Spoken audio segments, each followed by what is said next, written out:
Nshuti bagenzi muriko muradukurikira ndabaramukije nongera ndabaha n'ikaze mu kiganiro intwaro nziza. Ikiganiro mutegurirwa n'igisata kijeje kumenyesha amakuru mu bushikiranganje bw'intwaro yo hagati mu gihugu, iterambere rusangi n'umutekano. Uyu munsi mu kiganiro cacu tukaba tuja kubashikana muri komine ya Kayanza mu ntara ya Butanyerera, aho twaganiriye n'abajije intwaro na cane cane abakorera mu gisata c'inzandiko ndangamuntu. Ico gisata rero twasanze gitunganijwe neza na mwarirya ubu bariko bakora bisunze indinganizo shasha, aho ibikorwa vyose vyahora mu makomine ubu bikaba bisigaye bikorerwa mu mazone. Mu ntumbero kandi yo kubandanya hatezwa imbere ico gisata c'inzandiko ndangamuntu, leta y'u Burundi ibicishije mu bushikiranganje bw'intwaro yo hagati mu gihugu, iterambere rusangi n'umutekano, yarashizeho ubuhinga bushasha bwo gukorana hagati y'igisata c'inzandiko ndangamuntu, kimwe twita etat civil mu gifaransa, hamwe n'amavuriro, ico twita les structures sanitaires, mu ntumbero yo kwandika abana bavutse. Tubamenyesha ko ubwo buhinga buriko burageragerezwa mu makomine ya Muyinga, Kirundo hamwe na komine ya Kayanza. Abenegihugu twashoboye kuganira bakaba barashimye cane uwo mugambi, bakamenyesha ko uwo mugambi waje hageze, bagasaba leta ko uwo mugambi wokwiragizwa no mu makomine yose agize igihugu cacu c'u Burundi. Komeza dusabe Justine asanzwe ari umunyamabanga nshingwabikorwa muri komine ya Kayanza aho mu ntara ya Butanyerera, yaratumenyesheje ko igisata c'intwaro ibereye cifashe neza, akamenyesha kandi ko indinganizo shasha yo kwegereza ubutegetsi abenegihugu yazanye akarusho kadasanzwe, ngo ibikorwa vyose vyahora bikorerwa mu makomine bisigaye bikorerwa mu mazone. Ego kubijanye n'intwaro ibereye ngaha muri komine ya Kayanza naho nyene vyifashe neza, kuko kuva mu ndinganizo nshashe komine ibaye ya Kayanza twavuga ngo yagutse kera, kuva mu kwindwi abenegihugu n'ubundi ntibaretse kuronka ivyo bifuza, bagumye baronka impapuro bifuza, vyagumye bitangwa. Mugabo ubu rero n'akarusho kadasanzwe abenegihugu bishimira, aho baza kurondera impapuro barondera mu komine. Kera bakora ibirometero bitari bike, ubu baza kuzirondera mu zone, kandi zone isanga iri hafi yabo.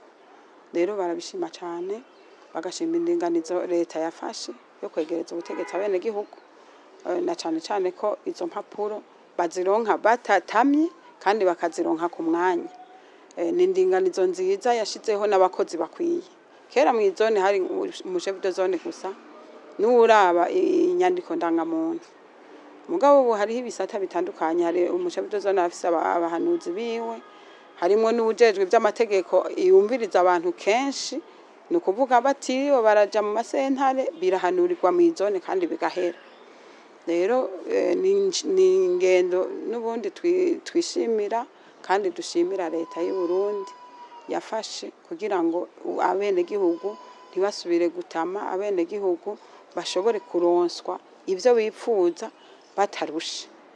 Ego no ngaha mu komine rero turabishima, kuko amazone, abashefu de zone n'abanuzi babo barabitunganya neza kandi bikagenda neza. Tubibonera kubo twakira ngaha, duca dusanga twakira abantu bake cane, vyumvikana ko abari kuza ngaha ubu basigaye baja mu mazone kandi ibintu bigahererayo. Ego turabishima cane. Ibikorwa biri mu mazone ni byinshi bitandukanye, nk'ivyahora bikorerwa mu komine nka vyose vyagiye mu mazone.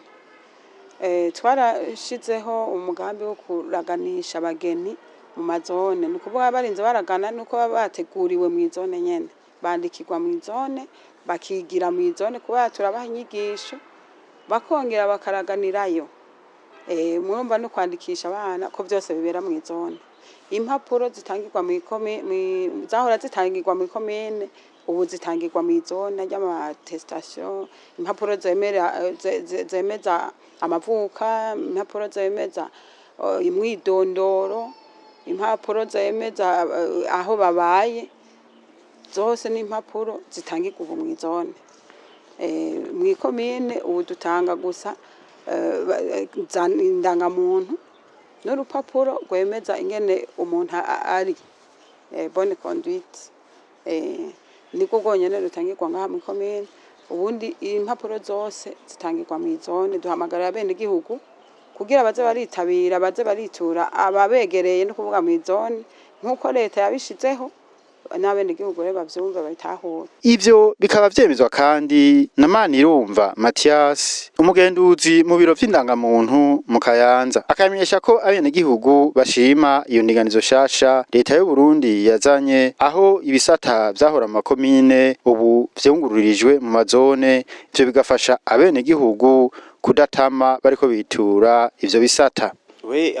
Abenegihugu baratomboye gose kuko baraheza bakaronka ababatunganiriza inzandiko ndangamuntu hafi, kandi n'impapuro zabo ziranyaruka gutunganywa, kuvuga gusinyishwa, kubera yuko babironka hafi. Kandi ubwa mbere na mbere barinda gufata ingendo bajana ivyabona kugira ngo baze kubasurira, bashobore kwandikisha abana babo. Ubu rero barapfunyirijwe urugendo, ico ni cambere.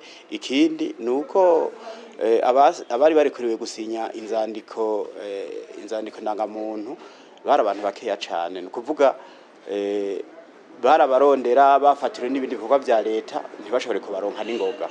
Ariko ubu umwanya wari wo wose bagiriye bagashika ku mazone yaho basanzwe baherereye, basanzwe baba, impapuro zirashobora guca zandikwa ubwo nyene uwo munsi nyene agataha azitahanye. Hanyuma byaranatumye rero n'abarondera impapuro mu biro ndangamuntu ku mazone bahise biyongera. Ivyo byose ni ibintu twirata kuri indinganizo nshasha yo kwegereza ubutegetsi abenegihugu. Ngo umurindi w'abana banditswe muri iyo komine ya Kayanza ngo wariyongereye cane muri iki kiringo. Ivyo ngo bikaba vyatumwe n'imvo zibiri, ngo kuba abenegihugu barafunyirije urugendo bakaba basigaye bitura amazone. Ikindi nuko ngo abana ngo basigaye bandikirwa ku bitaro baba bavukiyeko. Byavuye ku mvo zibiri, hariho yuko bapfunyirije urugendo kubera iyo ndinganizo nshasha, impapuro bazitora hafi kandi bakavyitabira, imvune ikaba nkeya, bakongera iyo bariko barajana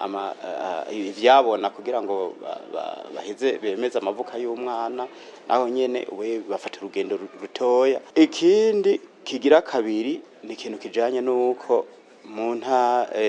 mw'ikomine isanzwe irimo n'igisagara ca Kayanza, ikomine ya Kayanza yaciye ifata amakomine atatu ya kera, no kuvuga komine Kayanza na komine Muruta na komine Kabarore, zisanzwe ziri mu karere k'ubuvuzi ka Kayanza. Hariho umugambi ujanye no kwandikira abana ku mavuriro 15 ari muri ako karere. Abavyeyi rero iyo bitavye umunsi w'urucanco, ico gihe naho nyene baca bagira ko bandikisha abana, kuvuga abakozi b'irondangamuntu baraheza bakava aho basanzwe bakorera ibirondangamuntu byabo bisanzwe biherereye, bagashika ku mavuriro kuri uwo munsi w'urucanco, bagaheza bakakira abavyeyi bacibaruka ubwo nyene, bagaheza bakabandikira. Ivyo byose byaratumye ibitigira bica biduga. Hari ica gatatu c'abana batahora bandikishwa, ubu basigaye bagaragara mu biharuro turonka mu raporo ya buri kwezi. Ico gice ca gatatu tugeranya dufatiye nko mu kwezi kw'indwi, ukwezi k'umunani n'ukwezi kw'icenda, kuko ubwa mbere twasanga mu kwezi dufate nko mu kwezi kw'indwi abana bakiri bato bashoboye kwandikishwa muri ako karere karimo intara ya Kayanza ya kera bagera ku 2417. Byarasubiriye mu kwezi k'umunani, inzego z'amazoni zitaricara hasi, baraduga gatoya zija ku 2918. Hanyuma hageze mu kwezi kw'icenda ica gatatu cagiyeko, no kuvuga harashoboye gushika abarondera impapuro mu biro ndangamuntu cari z'amavuka, nizo nashimikiyeko cane, zishika ku 3762. kuva rero ica gatatu carigaragaje mu biharuro tutari tumenyereye ca buri kwezi. Ati uwo mugambi waje hageze agahimiriza abavyeyi kwitura ibiro vy'inzandiko ndangamuntu kimwe twita etat civile mu rurimi rw'igifaransa. Uwo mugambi waje hageze kuko nta bavyeyi bagicererwa kwandikisha abana, nababwiye yuko nko ngaha hatonze abantu batigeze bagirirwa amahirwe yuko bandikishwa iminsi 15 itararenga. Aha ni rero abo musanze ngaha bazanwe n'icyo kibazo, kuvuga yuko urunganwe ruriko ruragira tombora kugira ngo rwandikishwe kuri uwo mugambi yuko ubushikiranganje bw'amagara y'abantu bukorana n'ubushikiranganje bw'intwari hagati mu gihugu byaciye bituma yuko urunganwe bariko ruriko ruraruka ruca ruronswa impapuro ku gihe batiriwe baraja mu gucumukura barinda gusaba impusha ku bintu iminsi 15 yabarengarenganye, bigaca byongera bigatuma igitigiri ca benshi c'abana bose bavuka bagirwa ko baca baronswa impapuro bakenera mu buzima bwabo bwa misi yose no mu bisata bitandukanye by'igihugu. Ibyo tubabwira nabo nyene baramaze kuvyibonera kuko umwana atagira urupapuro rw'amavuka ntabazwi n'amategeko. Ibyo baramaze kubibona kuko umwana wese kugira ngo aronswe amagara ashobore kuvuzwa ari nakwerekana urupapuro rw'amavuka, kugira ngo aje kwishura ne kwerekana urupapuro rw'amavuka. Ivyo byose bibana abavyeyi baramaze kubona yuko atakamaro ko gutunga umwana atazwi n'amategeko, baramaze kubitahura. Kuvuga rero babikora hakirika bariko barabikora hakirikare kandi bishimikije neza yuko niyo bagiye kwandikisha umwana ku mazone bisigaye biborohera.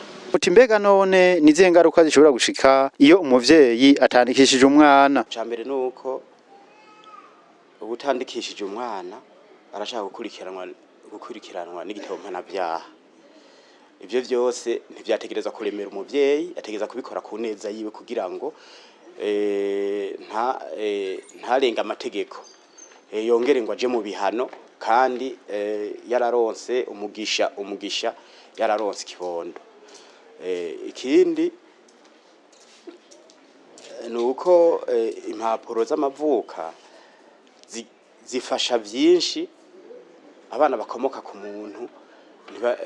Kenshi urupapuro rw'amavuka ruratuma n'umwana aronka ubwene gihugu akongera akaronka n'umuryango aturukamwo, kandi murazi yuko kenshi abavyeyi hari gihe bavyirengagiza mugabo kera umwana gwa rupapuro niyo yoba yarakurikinya amashuri akiga araheza akarukenera, kandi umwana atagira umuvyeyi ntaheza ngo agira ubwoko.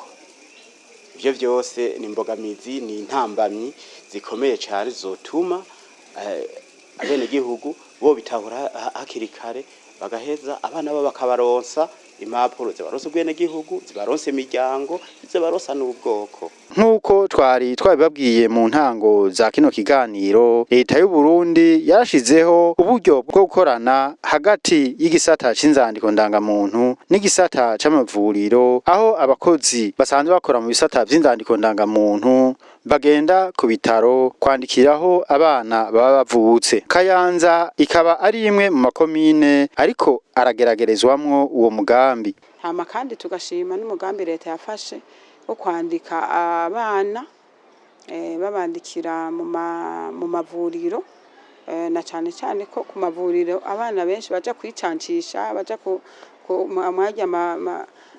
kuronswa incanco, kuronswa misegetera. Abavyeyi rero baca babandikira hari naho nyene n'igikorwa ciza leta yihaye, leta yashizeho kugira ngo n'abavyeyi biteho abana babo mu kubandikisha no mu kubaha ibindi byankenerwa, ibindi byangombwa. Turashima kandi nuko n'amashuri kuko umwana bakeneye kwandikwa, bakeneye kuvuzwa, bakeneye kugaburirwa neza, no kuvuga nibyo twishimira ngaha muri komine ya Kayanza birakoreka kandi bigenda neza cyane. Byaragabanutse cyane kuko turavye ingene babyitabiriye mbere n'umugambi mwiza leta yashizeho barawitabiriye cyane kuko benshi bitwaza ko ari kure ku makomine kuja kwandikisha abana. Mugabo nk'uko abavyeyi baja kubacancisha baja kubapimisha ibiro bagaca bagenda babandikishije, ubu benshi baravyitabiriye cyane n'umugambi mwiza twishimira, kuko turabona by'ukuri ko nubwo ibiharuro tutabibona neza ubu, mugabo turabona ko urugero rwaduze cyane rw'abana bandikwa ubu, kugira ngo umwana wese aronke ubwenegihugu, aronke uburenganzira cyo kimwe n'abandi. Rero rya rupapuro ruri n'akamaro kenshi. Urya rupapuro urarujana ku ishure bakakwandika, urya rupapuro urarujana kwa muganga bakakuvura. Abana bavugwa ku buntu gushika ku myaka 5 gose niko berekana. Ico gituma rero turavyishimira cyane, n'abenegihugu baravyishimira cyane ingene ubu unyabisigaye biborohera cyane kugira ngo bandikisha abana batirutse cyane badatamye. Ego. Ibitaro uwo mugambi uriko urageragerezwamwo baramenyesheje ko uwo mugambi waje hageze ngo kandi bakabakorana neza n'ibiro vy'indandiko ndangamuntu vyo mu mazone. Je nitwa Ndayizeye Aranaba, nkabasanze nkorera ngaha kw'ivuriro rya Agahaye. Dusanze dukorana neza ngaha kw'ivuriro rya Agahaye. Uyo mugambi umaze gutangira hari mu kwezi kwa gatandatu mu mwaka w'ibihumbi 2025, niho twamaze kubona abantu baje barungitswe n'ubutegetsi bwa komine Kayanza ngo baje kwandika abana bato bato basanzwe bavukira aha kw'ivuriro rya Gahaye. Tumaze kubabona twarabakiriye neza, turabaha karibu, turabaha aho bakorera. Gushika ubu rero, gushika kuyu munsi igikorwa kiriko kiragenda neza, turakorana neza. N'uyu munsi kwa kane mbere uravyibonera ico gikorwa yuko kiriko kirakorwa neza.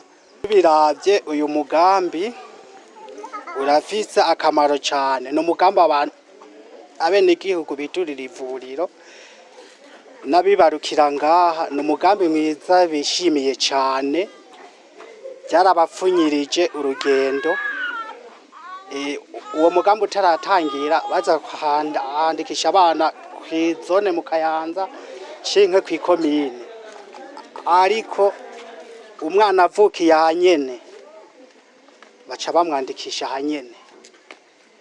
Ni umugambi rero mwiza abantu bishimiye cyane, bashimira leta yo yiyumviriye ico ciyumviro cyuko abana bavutse boza barandikirwa hanyene kw'ivuriro. Ni umugambi mwiza. Nk'ubu unya turi ku munsi wa 4, nk'abavutse uwo munsi mw'ijoro nyene baca batahana bamaze kubandikisha ubunyene.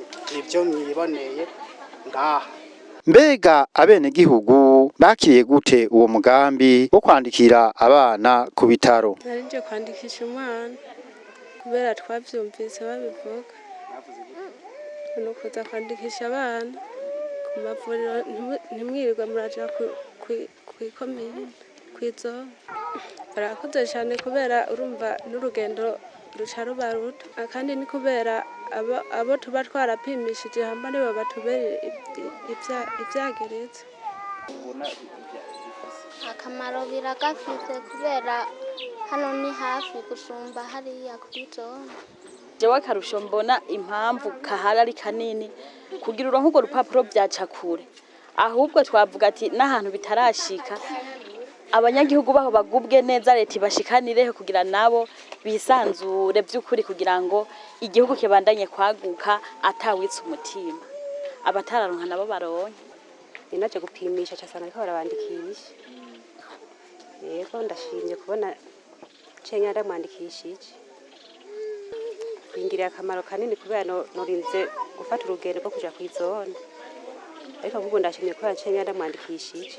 abenegihugu bakaba bakengurukira leta y'u Burundi bongera basaba ko uwo mugambi wo kwandikira abana ku bitaro wokwizwa hose. Nabashimira cyane kubera ubu turonka urupapuro tutarinze kugenda kure ko twe turabushima tubona wo kwira hose. Ego rero naje ngaha anya icari kinzanye nayo nje kuraba umuntu ariko nciye nsanga hari iterambere ridasanzwe kuko ntaheruka ngaha ntavyo nari bwamenye ariko nsanze hari iterambere ryo kwandikisha abana umuvyeyi yibarukiye ngaha gaca agenda mwandikishije ciye numva nguwe neza nezerewe kuko leta yacu iratwitaho cyane kugira uronke urupapuro mu minsi yahera byaca ahantu kure gose ndetse udafise no gukurikirana byahugora kugira ngo ururonke ariko ubu uyi kubera urupapuro aho ugiye hose ariko rukenegwa kwa muganga ugeze mu bigero kuja kubaka hakenegwa urupapuro kuja ku mashure by'ukuri kuba urupapuro ubu umuntu aruronka byoroshe